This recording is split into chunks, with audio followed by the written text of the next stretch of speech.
मेरी उम्र 18 साल है और मैं चचा खादम के पास काम करता हूँ। अगरचा मेरी उम्र ज़्यादा नहीं, लेकिन हालात और सख्तियों की वजह से मैं एक मजबूत जिस्म का मालिक हूँ। खादम चचा मेरे कोई रिश्तेदार नहीं हैं, बस मैं उनके पास काम करता हूँ। वो उम्र में मुझसे काफ़ी बड़े भी हैं, इसीलिए मैं उनको चचा कहता हूँ और उनकी बीवी को चच्ची। तकरीबन कोई 3 साल पहले मैं उनके पास आया था और इस वक्त मैं सिर्फ 15 साल का था।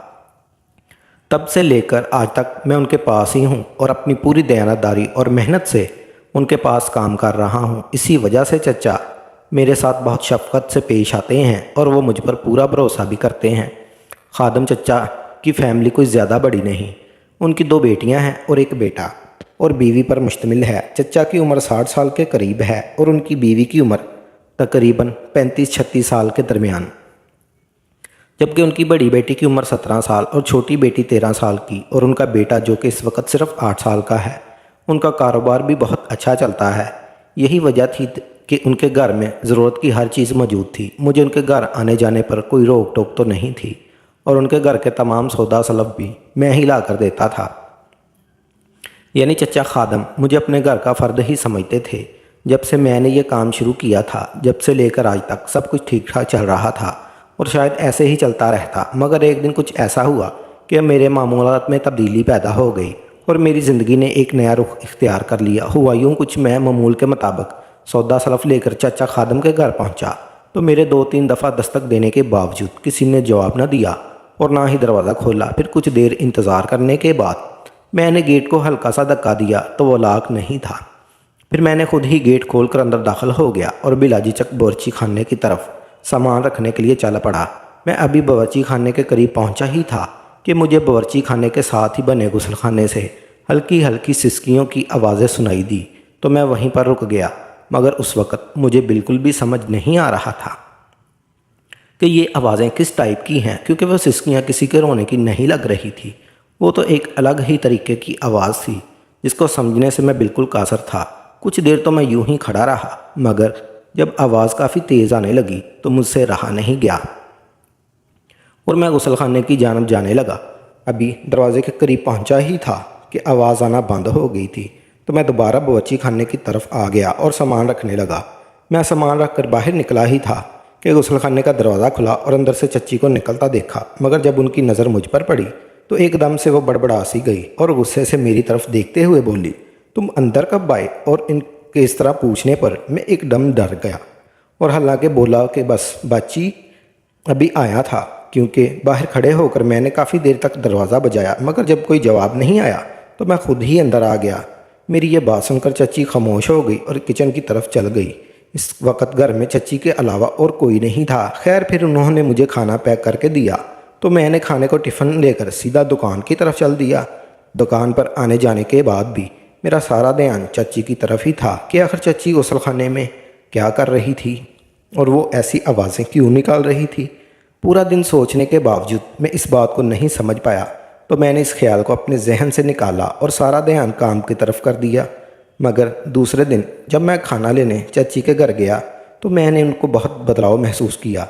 मतलब ये कि जिस तरह वो आज मुझे देख रही थी, पिछले 3 सालों में उन्होंने ऐसे कभी नहीं देखा। जब तक मैं वहाँ खड़ा रहा तकरीबन उनका ध्यान मेरी तरफ ही था। फिर थोड़ी देर बाद उन्होंने खाने का टिफ़िन पैक करके मेरे हाथ में पकड़ा दिया, जिसको लेकर मैं दरवाजे की तरफ चल पड़ा। अभी मैं घर से बाहर निकलने लगा ही था कि उन्होंने मुझे पीछे से आवाज़ दी तो मैं मुड़कर उनके पास आया और बोला, जी चच्ची कहें। तो उन्होंने मुस्कुराकर मेरी तरफ देखा और मुझे गले से लगा लिया। उनके अचानक ऐसा करने पर मैं तो एकदम हैरान परेशान होकर रह गया था। फिर कुछ लम्हों बाद वो अलग हुई और मुझसे कहने लगी, अब तुम जाओ, मगर ये बात अपने चाचा या किसी और को नहीं बताना। तो मैंने नफ़ी में सर हिलाता हुआ उनके घर से निकल गया। मगर पूरे रास्ते मैं यही सोचता रहा, आखिर आज चच्ची को ये हुआ क्या है।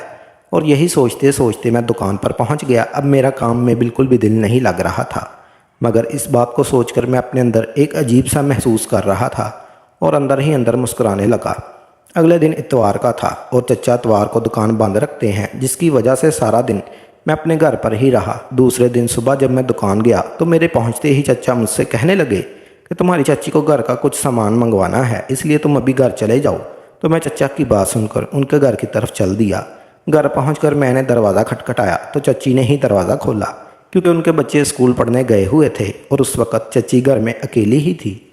खैर, उन्होंने मुझे देखा तो अंदर आने का कहा, तो मैं अंदर दाखिल हो गया तो वो दरवाज़ा बंद करती हुई कमरे की तरफ चली गई, मगर मैं सहन में ही खड़ा रहा।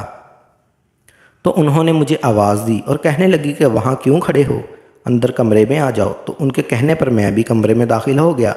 पहले तो मेरी तरफ देखकर मुस्कुराई और फिर कहने लगी, तुम बैठो, मैं अभी आई। और ये कहकर वो कमरे से बाहर चली गई। तो मैं सोफे पर बैठकर उनका इंतज़ार करने लगा। पर जब वो अंदर से आई तो उनके हाथ में चाय के 2 कप थे। फिर एक कप उन्होंने मेरी तरफ बढ़ा दिया। तो मैंने बोला, चची इसकी क्या ज़रूरत थी। तो उन्होंने कहा, मेरी तरफ देखा और कहने लगी, पी लो, सुबह का वक़्त है और वैसे भी अभी तुमको बहुत मेहनत वाला काम करना है। उनकी ये बात सुनकर मैं सोच में पड़ गया कि आखिर ऐसा कौन सा काम हो सकता है। फिर हम दोनों चाय पीने लगे। तो चाय पीते पीते चची मुझसे कहने लगी, उस दिन वाली बात तुमने किसी को बताई तो नहीं। मैं उनकी बात समझ गया था कि वो कौन सी बात का कह रही हैं, मगर मैं अनजान बनते हुए उनसे बोला, कौन सी बात चची। वो तो कहने लगी, अरे इतनी जल्दी भूल गए, तुम्हें याद नहीं कि जब तुम परसों खाना खाने आए थे और जाते हुए मैंने तुमको गले लगाया था। तो मैं बोला, जी जी चची याद है, मगर ये बात मैं किसी को क्यों बताता, और वैसे भी ये बात तो मुझे याद भी नहीं थी। अभी आपने जिक्र किया तो याद आई। मेरे ये कहते ही वो उठी और मेरे बिल्कुल करीब आकर बैठ गई। फिर मुझसे कहने लगी, देखो अभी तुम में इतनी समझ नहीं है कि कौन सी बात छुपाने वाली है और कौन सी नहीं, क्योंकि जो काम मैं तुमसे लेने वाली हूँ इसका हरगिज़ हरगिज़ किसी को पता नहीं चलना चाहिए। वो मुझे बड़े प्यार से समझा रही थी और मैं उनकी बातें बड़े गौर से सुन रहा था, मगर इस वक्त मेरे अंदर कई सवाल जन्म ले रहे थे कि ऐसा कौन सा काम हो सकता है। खैर, जब ये सब बातें वो मुझसे कह चुकी तो मैंने उनसे कहा, चची आप बिल्कुल फ़िक्र ना करें, मैं आपसे वादा करता हूँ कि आप जिस बात का मना करेंगी मैं वो बात किसी को भी नहीं बताऊँगा। मेरी ये बात सुनते ही वो एकदम से मुस्कुराते हुए बोली, शाबाश, मुझे तुमसे यही उम्मीद थी। और ये कहकर वो खड़ी हो गई। हैरत का पहाड़ तो मुझ पर इस वक्त टूटा कि जब चची ने मेरे साथ और फिर इस तरह उन्होंने मुझसे वो मेहनत वाला काम करवा ही लिया जिसकी थकान मुझे 2 दिन तक महसूस होती रही। लेकिन उसके बाद से मैं अपने अंदर बहुत बड़ी तब्दीलियां महसूस करने लगा था। मुझे ऐसा लग रहा था कि मैं बड़ा हो चुका हूँ। अगले दिन जब मैं खाना लेने चची के घर आया तो आज भी चची इस काम के लिए तैयार बैठी थी और फिर वक्त गुजरने का पता ही नहीं चला। मगर अब मुझे बहुत डर लग रहा था कि चचा को क्या कहूँगा कि इतनी देर कहाँ लगा दी, क्योंकि वो तो बड़ी बेसब्री से खाने का इंतज़ार कर रहे होंगे। फिर इस बात का जिक्र मैंने चाची से किया कि चचा इतनी देर लगाने का पूछेंगे तो मैंने उनका जवाब दूंगा। मेरी ये बात सुनकर वो कहने लगी, तुम इस बात से बिल्कुल भी परेशान मत हो।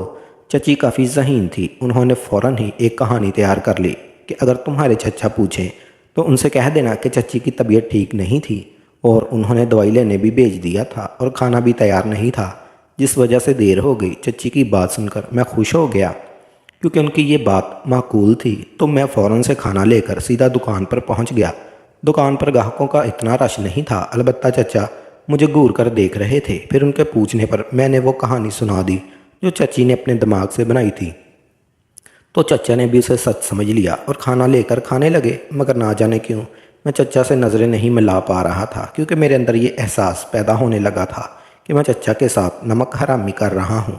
मगर साथ साथ मेरा ध्यान उससे होने वाले वाक़े की तरफ भी जा रहा था जो एक फ़िल्म की तरह मेरे दिमाग में चल रहा था, और साथ ही मैं अपने अंदर एक बड़ी तब्दीली भी महसूस कर रहा था। अगले दिन जब मैं खाना लेने गया तो चची काफ़ी खुश दिखाई दे रही थी। आज उनका एक अलग ही रूप था, मगर मैंने कोई ज़्यादा बात ना की बल्कि ज़्यादा देर खामोश ही रहा, क्योंकि मुझे चचा खादम के साथ बदअतमादी और बददयानती पर पशेमानी महसूस हो रही थी। शायद यही वजह थी कि मैं चची से बात करने से हिचकिचा रहा था। चची मुझे मुस्कुराते हुए देख रही थी, मगर मेरी ये कैफियत देखकर उन्होंने भी मुझसे कोई बात ना की। फिर खाने का टिफ़िन मेरे हाथ में देते हुए मुझसे कहने लगी, क्या बात है, आज तुम बहुत अफसरदा लग रहे हो। चची की बात सुनकर मैं सिर्फ इतना कह सका कि बस ऐसे ही। तो वो कहने लगी, कल जो तुमने मुझे राहत दी थी ना, मैं उसके लिए तुम्हारी बहुत शुक्रगुजार हूँ। और देखो, तुम कुछ बुरा मत सोचो, बस तुम मेरी ज़रूरत का ख्याल रखो और मैं तुम्हारी ज़रूरत का ख्याल रखूँगी, और इसी तरह हम दोनों ने एक दूसरे की ज़रूरतों का ख्याल रखना है। ये कहकर चाची ने एक 500 का नोट मेरी जेब में डाल दिया। मैंने मायने खेज नज़रों से चची की तरफ देखा तो चच्ची कहने लगी, हमने बस एक दूसरे के बारे में सोचना है और किसी दूसरी सोच को दिमाग में आने की जगह बिल्कुल भी नहीं देनी। तुम समझ रहे हो ना मैं क्या कह रही हूँ? तो मैंने चच्ची की इस बात को ना समझते हुए भी हाँ में सर हिला दिया। तो वो दोबारा मुझसे मुखातब होते हुए कहने लगी, मैं जानती हूँ कि तुम इतने खामोश क्यों हो, क्योंकि तुम अपने बुढ़े चचा की तरफ देख रहे हो जो कि मेरे किसी काम का नहीं। इसीलिए इसके बारे में ज़्यादा मत सोचो। मुझे लगा चच्ची वाकई मेरे दिल तक पहुँच गई हैं और उन्हें इस बात का बखूबी अंदाज़ा हो चुका है कि मैं चचा खादम से बददयांती पर शर्मिंदा हूँ। चच्ची ने मुझे इस शर्मशारी से निकलने के लिए काफ़ी दलीलें दी और आखिर मुझे इस बात पर तकरीबन कायल कर ही लिया कि जो कुछ हमारे दरमियान हुआ वो हमारी ज़रूरत थी जिसको चचा खादम पूरा नहीं कर सकता। इंसान अपने दफा के लिए दलीलें बना लेता है और इसी तरह हमने भी अपने इस अमल के लिए कुछ दलीलें बना ली ताकि अपने ज़मीर को मुतमिन कर सकें और इस खेल को जारी रख सकें। इसके बाद तो हमारा मामूल हो गया था और मुझे भी आदत सी हो गई थी। अब तो मैं इंतज़ार करता कब वक़्त आए और मैं खाना लेने के लिए चच्ची के घर जाऊं। फिर एक दिन जब मैं खाना लेने गया तो चच्ची मुझसे कहने लगी, इतने से वक़्त में मुझे सब्र नहीं आता, तुम कोशिश करके कोई पूरा दिन निकालो ताकि हम तसल्ली से काम कर सकें। तो मैंने उनको अपनी मजबूरी बताई कि मैं ज़्यादा वक़्त कैसे निकाल सकता हूँ, मैं इस मामले में मजबूर हूँ। तो चच्ची कहने लगी, चलो फिर मैं ही कोई तरकीब सोचती हूँ। दूसरे दिन जब मैं चच्ची को घर गया तो वो काफ़ी खुश नज़र आ रही थी। मैंने वजह पूछी तो उन्होंने बताया कि मुझे एक तरकीब सूझी है जिसमें तुमको 3-4 दिन के लिए दुकान की ज़िम्मेदारी संभालनी होगी और साथ ही हमारे घर भी आकर रहना पड़ेगा। तो मैंने चच्ची से पूछा कि वो कैसे मुमकिन है, जिस पर वो कहने लगी, मैं तुम्हारे चचा को 3-4 दिनों के लिए दूसरे शहर भेज सकती हूँ क्योंकि तुम्हारे चचा की बहन पिछले कई दिनों से दूसरे शहर में काफ़ी बीमार है। लेकिन तुम्हारे चचा दुकान और घर की मजबूरी की वजह से उसकी तीमारदारी को नहीं जा सके। अगर तुम दुकान और घर में रहने की हामी भर लो तो मैं तुम्हारे चचा से इस बारे में बात करूँ। मुझे भला इस बात पर क्या एतराज़ हो सकता था? दुकान का सारा काम मैं बखूबी जानता था और घर में रहने भी मेरे लिए दुश्वार ना था। मैंने फ़ौरन ही हामी भर ली। तो चच्ची ने कहा कि ठीक है, मैं तुम्हारे चचा से आज रात कोई बात ही करती हूँ, लेकिन अगर वो तुमसे पूछें तो इसे ये ज़ाहिर मत होने देना कि तुम इस बात से पहले से बाखबर हो, बल्कि ऐसे ज़ाहिर करना ये बात अभी तुम्हारे सामने की जा रही है। तो मैं चच्ची से बोला, आप फिक्र ना करें, मैं ऐसा ही करूँगा। दूसरे दिन जब मैं दुकान पर गया तो चचा ने मुझे अपने पास बुलाया और कहने लगे कि मैं उनकी गैर हाज़िरी में दुकान चला सकूँगा। तो मैंने चचा से अनजान बनते हुए पूछा कि चचा आप कहीं जा रहे हैं? तो वो बोले, हाँ मैं 2-4 दिन के लिए दूसरे शहर जा रहा हूँ। जिस पर मैंने चचा को यकीन दिलाया कि आप फिक्र ना करें, मैं काम को ईमानदारी से संभालूंगा। चचा तो बस तसल्ली के लिए ही पूछ रहे थे, वैसे तो वो जानते थे कि मैं तमाम काम समझता हूँ। फिर कुछ देर खामोश रहने के बाद वो कहने लगे कि मुझे दुकान की इतनी फ़िक्र नहीं जितनी घर की है, क्योंकि घर में भी तो किसी मर्द का होना ज़रूरी है। इसलिए मैं चाहता हूँ कि 3-4 दिन के लिए तुम हमारे घर ही रह लो। मैंने चचा के चेहरे की तरफ ही देख रहा था। इससे पहले कि मैं कुछ बोलता चचा दोबारा बोल पड़े, अगर तुम्हारे घर वालों को एतराज़ ना हो तो मेरी गैर मौजूदगी में तुम रात हमारे ही घर सो लेना। तो मैंने बोला, चचा आप कैसी बातें करते हैं, मैं घर वालों को बुला क्या एतराज़ होगा, आप हुक्म करो, बंदा हर हुक्म की तामील के लिए हाजिर है। मैंने चाचा को मुतमिन कर दिया और चचा के चेहरे से भी लगा जैसे कोई बोझ उनके सर से हट गया। फिर कुछ समझने के बाद चचा ने मुझे बताया कि वो कल अपनी बहन की तीमारदारी के लिए रवाना हो जाएंगे। फिर उस दिन जब खाना लेने गया तो चच्ची को ये खुशखबरी सुनाई। चच्ची तो खुशी से पागल हो गई। फिर शाम को दुकान बंद करके चचा की चाबियां मेरे हवाले कर दी और बताया कि वो 3 दिन अपनी बहन के पास ही रहेंगे और चौथे दिन वापस आएंगे। फिर मुझे हदायत की कि कल अपने घर वालों को बता कर आना, मैं अगली 3 रातें चचा के यहाँ ठहरूंगा। मैंने इस बात में सर हिला दिया। घर जाते हुए आने वाले चंद दिनों के ख्यालात मेरे दिमाग में गर्दिश करते रहे। इसी ही वजह से मैं रात को अच्छी तरह से सो भी नहीं सका। सुबह नहा धोकर तैयार हुआ, 2 जोड़े कपड़ों के बैग डाले और घर वालों को बताकर दुकान की तरफ चल दिया। तमाम दुकान पर रहा। दोपहर को खाना भी करीब के होटल से मंगवा लिया और बड़ी शिद्दत से शाम होने का इंतज़ार करने लगा। जैसे शाम हुई तो मैं दुकान बंद करके चचा के घर पहुंच गया। चच्ची ड्राइंग रूम में बैठी थी, टीवी देख रही थी, जबकि उनकी दोनों बेटियां फर्श पर बैठी स्कूल का काम करने में मसरूफ़ थी और उनका लड़का अपने खिलौनों से खेल रहा था। चच्ची काफ़ी खुश नज़र आ रही थी। मैंने पहले तो दुकान का सारा हिसाब किताब बताया और सभी रकम चच्ची को दी। फिर चच्ची ने मेरे लिए खाना गर्म किया और टेबल पर लगा दिया। जब मैंने खाना खा चुका था तो चच्ची के करीब दूसरे सोफे पर जाकर बैठ गया। चच्ची मुझे कह रही थी कि अपना ही घर समझो, मगर चच्ची की बड़ी बेटी बार बार अपनी किताबों से नज़र उठाकर मेरी तरफ ही देख रही थी। उनके बच्चे मुझे जानते थे और मुझे काफ़ी मायूस भी थे, लेकिन आज पहली बार मैं यूं इस वक्त उनके घर आया था, इसलिए शायद इन्हें कुछ हैरानी हुई थी।